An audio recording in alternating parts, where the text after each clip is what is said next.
Tuhan bersamamu. Inilah Injil suci menurut Santo Lukas.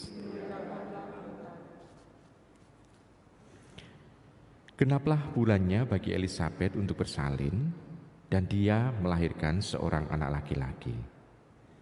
Ketika para tetangga serta sanak saudaranya mendengar bahwa Tuhan telah menunjukkan rahmat-Nya yang begitu besar kepada Elisabet, bersukacitalah mereka bersama-sama dengan dia. Maka datanglah mereka pada hari yang ke-8 untuk menyunatkan anak itu. Dan mereka hendak menamai dia Zakaria menurut nama bapaknya. Tetapi Elisabet ibunya berkata, "Jangan, ia harus dinamai Yohanes." Kata mereka kepadanya, "Tidak ada di antara sanak saudaramu yang bernama demikian." Lalu mereka memberi isyarat kepada bapaknya untuk bertanya nama apa yang hendak diberikannya kepada anak itu. Zakaria meminta batu tulis, lalu menuliskan kata-kata ini, "Namanya adalah Yohanes." Dan mereka pun heran semuanya. Seketika itu juga terbukalah mulut Zakaria dan terlepaslah ikatan lidahnya. Lalu ia berkata-kata dan memuji Allah. Maka ketakutanlah semua orang yang tinggal di sekitarnya, dan segala peristiwa itu menjadi buah tutur di seluruh pegunungan Yudea. Semua orang yang mendengarnya merenungkannya dan berkata, "Menjadi apakah anak ini nanti? Sebab tangan Tuhan menyertai dia." Demikianlah sabda Tuhan. Ibu bapak, saudara-saudari yang terkasih dalam Yesus Tuhan, nama anak itu adalah Yohanes.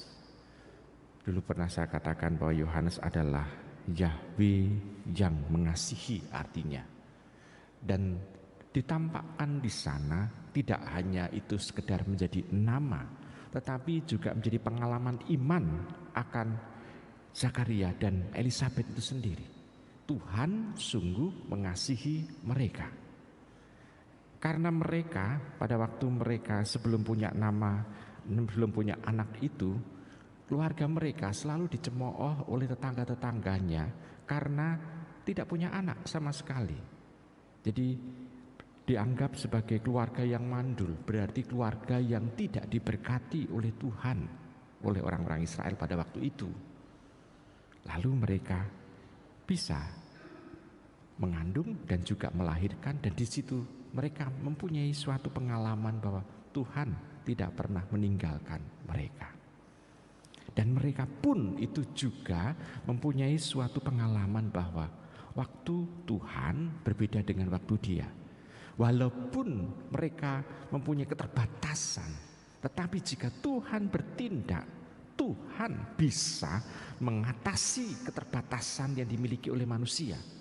Karena tindakan Tuhan sungguh membuat hal yang mustahil menjadi hal yang terjadi. Tidak hanya mungkin, tetapi yang terjadi. Dan mereka mengalami itu.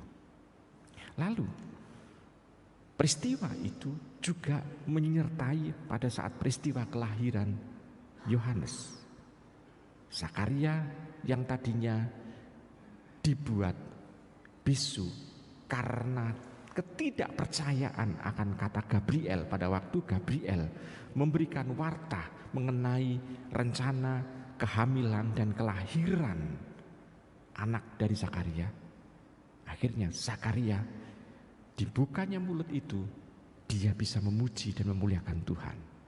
Berarti kita bisa melihat bahwa kita mempunyai mulut untuk juga memuji dan memuliakan Tuhan karena pengalaman-pengalaman yang terjadi itu.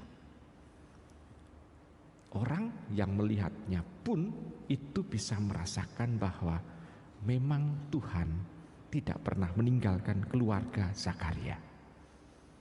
Mereka memuji Tuhan juga karena Tuhan itu memberkati keluarga yang sepuh itu dengan kelahiran anak. Nah, sekarang bagi diri kita juga masing-masing keluarga, kita juga mengalami berkat Tuhan. Apakah kita juga menggunakan banyak hal untuk kesempatan kita memuji dan memuliakan Tuhan? Lebih banyak mana yang kita ungkapkan? Lebih banyak permohonan atau ungkapan syukur kepada Tuhan? Ini juga bisa kita refleksikan dengan cara kita masing-masing. Memuji dan memuliakan Tuhan, karena Tuhan sebetulnya berkarya dalam diri kita. Dan seringkali kita justru tidak menyadari. Kita seringkali justru mengatakan bahwa ini sudah menjadi suatu keseharian kita.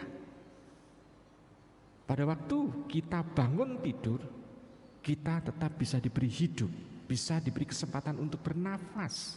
Padahal kita tidak pernah yang namanya itu sadar akan mengatur pernafasan kita.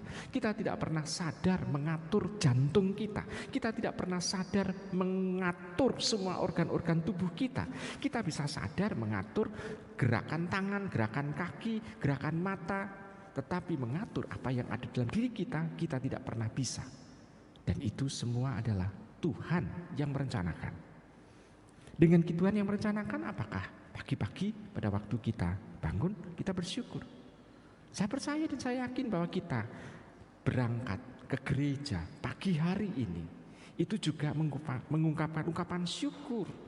Dan merasakan bahwa hari ini harus dimulai dengan kebersatuan dengan Tuhan sendiri. Supaya dalam hari selanjutnya kita bisa merasakan Tuhan itulah yang menyetir kehidupan kita, yang mengatur kehidupan kita, yang menyelenggarakan kehidupan kita.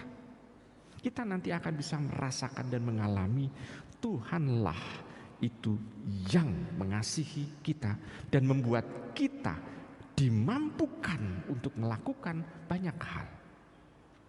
Ibu bapak, saudara-saudara kasih, iman Zakaria dan Elisabet ini sungguh-sungguh diperlihatkan. Kita pun juga bisa memperlihatkan hal yang sama seperti iman Zakaria dan Elisabet itu. Mereka pun juga tidak malu. Mereka pun itu juga tidak dalam arti itu takut. Kita bayangkan orang yang sepuh, kalau orang yang usia 50 tahun ke atas saja kalau mengalami proses kehamilan saat ini misalnya, pasti dengan operasi cesar, dokter tidak berani untuk memberikan suatu bantuan kelahiran secara normal. Tetapi Elisabet usia yang di atas 70, dia bisa melakukan persalinan dengan cara yang normal. Bukankah itu juga Tuhan yang melakukannya, membantu sehingga Elisabet yang tadinya mungkin takut menjadi Elisabet yang berani untuk memberikan hidupnya sebetulnya, tapi juga berani untuk melakukan tindakan yang mustahil menjadi terjadi. Mari kita bersama-sama mempunyai iman yang sama supaya hal-hal yang kiranya mustahil dalam kehidupan kita bisa terjadi dalam hidup ini, sehingga kita bisa merasakan Tuhan bersama kita. Selamat merenungkan.